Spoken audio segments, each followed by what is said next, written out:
सबसे पहले मैं CSIR ट्रिपल एम जम्मू की टीम की तरफ से सभी मीडिया कर्मियों का यहाँ वेलकम करता हूँ और शुक्रिया भी अदा करता हूँ कि आप हमारी इनविटेशन पे यहाँ पहुँचे इस कर्टन रेजर इवेंट की प्रोसीडिंग कवर करने के लिए। CSIR Indian institute of integrative medicine Jammu जो है उसने industrial biotech park Kathua project implement किया।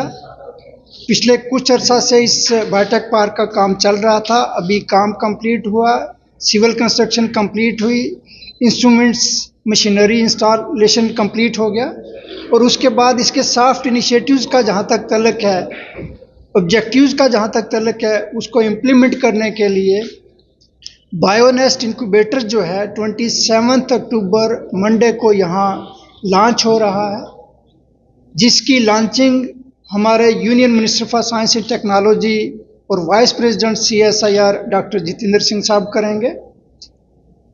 जहां मैंने बोला कि सॉफ्ट इनिशिएटिव्स का इम्प्लीमेंटेशन के लिए मैं ये बताता चलूँ आपको कि ये यूनिक प्रोजेक्ट जो है industrial biotech park union ministry of science and technology का एक फ्लैगशिप प्रोजेक्ट था, जिसकी मेंटरिंग और मॉनिटरिंग डॉक्टर जितेंद्र सिंह साहब ने पर्सनली की और हम यहाँ तक पहुँचे। इसमें मैं आपको बताऊंगा और अपनी सभी सोसाइटी के लोगों को, यूथ को, स्टेक होल्डर्स को ये मैं बताना चाहूँगा कि एक यूनिक अपॉर्चुनिटी है हमारे लिए, यहाँ से इस फैसिलिटी का पूरा फ़ायदा उठाएं। यहाँ अलग अलग तरीके की स्किल डेवलपमेंट की ट्रेनिंग्स हमारे बच्चों को इम्पार्ट होंगी, स्टार्टअप्स को सपोर्ट प्रोवाइड होगा। जहाँ तक हमारे एग्री एंटरप्रेन्योर्स, एग्री स्टार्टअप्स का तल्लक है, उनको भी हर तरीके की जो है सुविधा और इंक्यूबेशन सपोर्ट यहाँ से मिलेगी। जहाँ तक लॉन्चिंग इवेंट का तल्लक है, मैं आपको बताना चाहता हूँ, इस लॉन्चिंग इवेंट में सबसे पहले हम स्किल डेवलपमेंट का एक बैच स्टार्ट करने जा रहे हैं, जिसमें स्किल डेवलपमेंट के लिए हमने बच्चों को एनरोल कर लिया और मंडे से वो बैच स्टार्ट हो जाएगा। लैब टेक्निक्स के लिए, एनालिटिकल लैब्स फैसिलिटीज़ के लिए जो है फैसिलिटीज़ अवेलेबल हैं और उन बच्चों को ट्रेन किया जाएगा। Job oriented skill development programme हम लॉन्च करेंगे और बच्चों को ट्रेनिंग प्रोवाइड की जाएगी। इसी के साथ साथ जैसे मैंने बोला कि बायोनेस्ट इंक्यूबेशन सेंटर हम एस्टेब्लिश कर रहे हैं, तो जितने भी हमारे स्टार्टअप्स हैं इस रीजन के, जो इनोवेटर्स हैं, जो यूथ अपना काम करना चाहते हैं, उनके पास आइडियाज़ हैं, उनको इंक्यूबेशन सपोर्ट प्रोवाइड करने के लिए बायोनेस्ट इंक्यूबेटर हम एस्टेब्लिश कर रहे हैं और मंडे को हम 6 स्टार्टअप्स को यहाँ एनरोल कर रहे हैं। उनको प्रॉपर यहाँ ट्रेनिंग जो है, इंक्यूबेशन सपोर्ट जो है लैब की तरफ से उनकी जो है यहाँ रहेगी।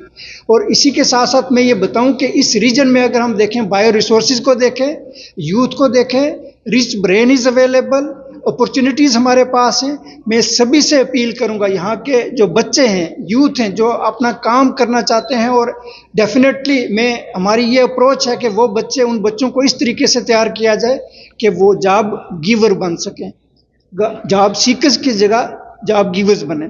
और मैं ये कहता हूँ कि यहाँ हर एक तरीके की training, right from analytical support, अगर कोई किसी को वैल्यू एडिशन करना है, अगर किसी को कोई प्लांट बेस्ड कुछ एक्सट्रैक्शन करनी है, उस तरीके की सपोर्ट जो है यहाँ अवेलेबल होगी। आने वाले दिनों में मैं आपसे भी ये गुजारिश करूँगा और जो यहाँ के स्टेक होल्डर्स हैं उनको ये अपील करूँगा कि अगर आप लोग भी आएंगे, हमारे यूथ यहाँ आएंगे, काम करेंगे, हमारी team, technical team, scientific team, हमारे लोग यहाँ मौजूद रहेंगे। 24/7 जो सर्विस जो है इस रीजन के लोगों को, इनोवेटर्स को, यंग ब्रेन्स को जो है हम देने के लिए यहाँ जो है ये एक इम्पॉर्टेंट प्रोजेक्ट जो है बायोनेस्ट इंक्यूबेटर जो है वो लॉन्च करने जा रहे हैं। Thank you. 6 स्टार्टअप्स की बात आपने की, कि कहाँ से रहेंगे और आने वाले टाइम में क्या और फुटफॉल भी हम स्टार्टअप्स का यहाँ पर देख सकते हैं? जैसे आपने स्टार्टअप के बारे में पूछा, मैं ये बताऊं कि अभी जो है, अभी हम इसी रीजन से जो हमारे स्टार्टअप्स जिन्होंने हमें जम्मू हमारे इंक्यूबेटर्स को अप्रोच किया है, हमने देखा कि इस रीजन के, तो उनको हम यहाँ जो है अभी जो है एनरोल कर रहे हैं। मैं ये बताऊं कि इस बायोटेक पार्क की लोकेशन जो है यूनिक लोकेशन है, J&K के लिए, लद्दाख के लिए, पंजाब, हरियाणा, हिमाचल प्रदेश के सभी जो स्टार्टअप्स जो हैं, जो भी स्टेक होल्डर्स हैं, यहाँ विजिट करेंगे, यहाँ आएंगे। हमने ऑलरेडी उनको इन्फॉर्मेशन जो है यहाँ से भेज दी है। मैं ये सोचता हूँ कि आगे आने वाले टाइम में इन सभी नेबरिंग स्टेट से हम स्टार्टअप्स यहाँ जो है पाएंगे और हम उनको सपोर्ट प्रोवाइड करेंगे। इसमें कौन कौन सी फील्ड रहेगा? जैसे बायोटेक्नोलॉजी में डिफरेंट फील्ड हैं, जैसे आपका अरोमा है, दूसरा है, तो इसमें क्या क्या? मैं इसमें ये बताना चाहूँगा कि यहाँ जो है हर तरीके के बायो रिसोर्सेज अवेलेबल हैं। लोग अपना अपना काम भी करते हैं। कई लोग जैसे प्लांट का कोई एक्सट्रैक्ट बनाना है, प्रोडक्ट डेवलप करना है, वैल्यू एडिशन करना है, वो हमें अप्रोच करते हैं। तो यहाँ जैसे आपने अरोमा मिशन की बात की कि अरोमा में किस तरीके से आप सपोर्ट प्रोवाइड करेंगे। जो भी एरोमेटिक ऑयल्स प्रोड्यूस करते हैं हमारे फार्मर्स, उनको क्वालिटी के लिए सर्टिफिकेट चाहिए और वो सर्टिफिकेट वैल्यू एडिशन जो है हम ऐसे ही सेंटर से जैसे जम्मू से प्रोवाइड कर रहे हैं, इसी तरीके से यहाँ भी उनको प्रोवाइड होगी। इसके साथ साथ वैल्यू एडिशन के बाद जो प्रोडक्ट डेवलपमेंट है, जैसे जम्मू में हम अरोमा मिशन के फार्मर्स को, एग्री स्टार्टअप्स को प्रोवाइड कर रहे हैं, इसी तरीके से वैल्यू एडिड प्रोडक्ट्स जो हैं हम उनको सपोर्ट करेंगे, उनकी मॉनिटरिंग करेंगे, उनकी हैंड होल्डिंग करेंगे, ताकि वो एरोमेटिक ऑयल से, डिफरेंट एरोमेटिक ऑयल से अलग अलग तरीके के प्रोडक्ट्स बना के बाहर जाके मार्केट में बेचें। इसी के साथ साथ दूसरे जैसे यहाँ एनालिटिकल लैब फैसिलिटीज़ अवेलेबल हैं, फर्मेंटेशन फैसिलिटी अवेलेबल है, प्लांट एक्सट्रैक्शन जो हर्बल एक्सट्रैक्शन के लिए फैसिलिटीज़ अवेलेबल हैं। तो जो लोग इन एरियाज़ में काम करते हैं, जैसे किसी को अगर स्किल डेवलपमेंट की ट्रेनिंग हासिल करनी है, हमारे पास जैसे ये पूरा जो सेगमेंट जो एरिया देखेंगे कठुआ सांबा, यहाँ फार्मा इंडस्ट्रीज़ जो हैं अवेलेबल हैं। हमारे बच्चे यहाँ अगर जॉब लेना चाहते हैं, उन बच्चों को यहाँ हम फार्मा इंडस्ट्री के रिलेटेड जिस टाइप की भी ट्रेनिंग ज़रूरत है उनको, वो हम यहाँ जो है प्रोवाइड करेंगे। और अगर कोई स्टार्टअप है, कोई फार्मर है, अपने प्लांट्स का, अपने हर्बल जो प्रोडक्ट्स जो हैं उनको वैल्यू एडिशन करवाना चाहता है या एक्सट्रैक्शन करवाना चाहता है या कुछ टाइप की भी ट्रेनिंग लेना चाहता है, इस सेंटर में वैसी ट्रेनिंग उनको प्रोवाइड की जाएगी। हिमालय रेंज से हमारी वहाँ टेम्परामेंट कंडीशन चेंज हो रही है, प्लांटेशन का वही डिफरेंट एटीट्यूड में बदल रहा है, तो उस नेचर से क्या कोई न्यू इनोवेशन, न्यू इंट्रोडक्शन? देखो, ये जो है, ये सेंटर जो है इंक्यूबेशन सपोर्ट प्रोवाइड करना है उन फार्मर्स को, उनको प्रोडक्ट डेवलपमेंट में हम गाइड करेंगे। जो आपका सवाल है वो कोर साइंस का सवाल है, वो हमारे इंस्टीट्यूट में उस तरीके की रिसर्च होती है क्रॉप वैरायटी डेवलपमेंट के लिए, क्रॉप इम्प्रूवमेंट के लिए, वो हम डिफरेंट तरीके के प्रोग्राम्स वहाँ रिसर्च प्रोग्राम्स हम रन कर रहे हैं, जो कि इस पहलू पे जो है काम कर रहे हैं। सर, ये बायोटेक पार्क जो है अरोमा मिशन से भी जुड़ा हुआ है, तो मुझे बताएंगे कि अरोमा मिशन को लेकर इस समय JNK में किस तरह का काम हो रहा है, पर्टिकुलरली जम्मू प्रोविंस में कौन कौन से एरियाज जो हैं उनको आइडेंटिफाई किया गया और प्रक्रिया में क्या है? जैसे अरोमा मिशन के बारे में आपने सवाल किया, तो अरोमा मिशन का आगाज़ जो जम्मू एंड कश्मीर में मैं सोचता हूँ तो इसी कठुआ डिस्ट्रिक्ट से हुआ। एक जाग प्रोजेक्ट 2014 में union minister for science and technology doctor Jitendra Singh साहब की ही अगुवाई में यहाँ स्टार्ट हुआ। एक पायलट प्रोजेक्ट था यहाँ। पायलट प्रोजेक्ट पे जब सक्सेस हमें मिला, हमारी टीम ने जो है, हमारे पूरे CSIR जो ऑल ओवर इंडिया हमारी डिफरेंट लैब्स हैं, हमने मिलकर अरोमा मिशन स्टार्ट किया। और जैसे आपने अरोमा मिशन की बात की कि इस रीजन में अरोमा मिशन में क्या हो रहा है, आपने लेवेंडर सक्सेस के बारे में सुना, अरोमा मिशन की वो देन है। उसी के साथ साथ कुछ क्रॉप्स और हैं जो कि 6-7 क्रॉप्स और हैं इस एरिया में भी हम देख रहे हैं, और बाहर के एरिया में भी, दूसरी स्टेट्स में भी हम एरोमेटिक क्रॉप्स की कल्टीवेशन एक्सटेंड कर रहे हैं। मैं ये सोचता हूँ कि सबसे बड़ी सक्सेस जो है अरोमा मिशन में इस रीजन में जो है लेवेंडर कल्टीवेशन को लेके हुई है।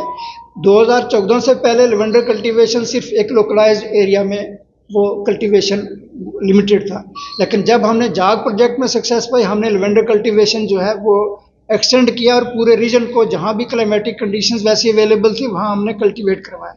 और आज आप देखेंगे भद्रवाह से हमने स्टार्ट किया, नॉर्थ ईस्टर्न स्टेट्स में भी लेवेंडर कल्टीवेशन जो है वो की जा रही है।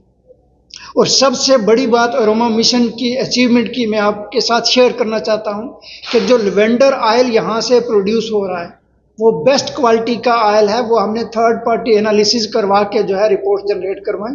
यहाँ का अब ये क्वालिटी, ये कैपेसिटी यहाँ की आप महसूस कर सकते हैं कि कितना रिच जो रीजन है ऐसे रिसोर्सेज को लेके।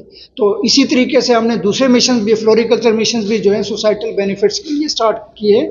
और डेफिनेटली जैसे आपने पूछा कि इसके साथ उसका तल्लक है, हम जिस तरीके से ये बिल्डिंग है, बिल्डिंग में एनालिटिकल लैब फैसिलिटीज़ अवेलेबल हैं, दूसरी चीज़ें अवेलेबल हैं, लेकिन बिल्डिंग के बाहर हमने जो यहाँ प्लाट्स रखे हैं कंट्रोल्ड कैप्टिव कल्टीवेशंस के लिए, हम अपने फार्मर्स को, अपने स्टेक होल्डर्स को इस टाइप की भी ट्रेनिंग देंगे कि कोई क्या न्यू क्रॉप जो है इंट्रोड्यूस की जा सकती है इस रीजन में जिसके इकोनॉमिक बेनिफिट्स ज़्यादा हों। एक आपसे सवाल रहेगा सर, बायोगैस जो आप इंक्यूबेटर यहाँ पे इंस्टॉल कर रहे हैं और उसके बाद ये इनिशिएट हो जाएगा सर, आने वाले दिनों में इस प्रोजेक्ट को और इस बायोटेक पार्क को ऑपरेशनलाइज किस तरीके से किया जाएगा, स्टाफ कहाँ से रहेगा, तो कौन सा डिपार्टमेंट होगा? अभी इसमें मैं ये बताना चाहूँगा कि जैसे बायोटेक पार्क में बायोनैस इंक्यूबेटर जो है वो इसकी ऑपरेशनल एक्टिविटी का पहला स्टेप।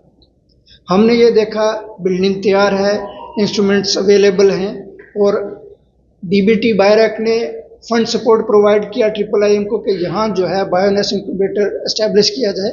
उसमें इंक्यूबेटर में हमारी पूरी टीम रहेगी, chief executive officers, scientist, managers, down the line सभी मेन पावर अवेलेबल रहेगी, टेक्निकल मेन पावर अवेलेबल रहेगी। अब ये होगा एक कंपोनेंट। इसके अलावा भी हमारे पास पाइपलाइंस में ऐसे इनिशिएटिव्स हैं जो हम गवर्नमेंट एजेंसीज को इन्वॉल्व करके, जेके साइंस एंड टेक्नोलॉजी डिपार्टमेंट जो एक्चुअल ऑनर है बायोटेक पार्क का, उनको इन्वॉल्व करके, CSIR को इन्वॉल्व करके, DBT को इन्वॉल्व करके ऐसे इनिशिएटिव्स और लाएंगे ताकि ये फुल्ली फंक्शनल जो है हो जाए बायोटेक पार्क।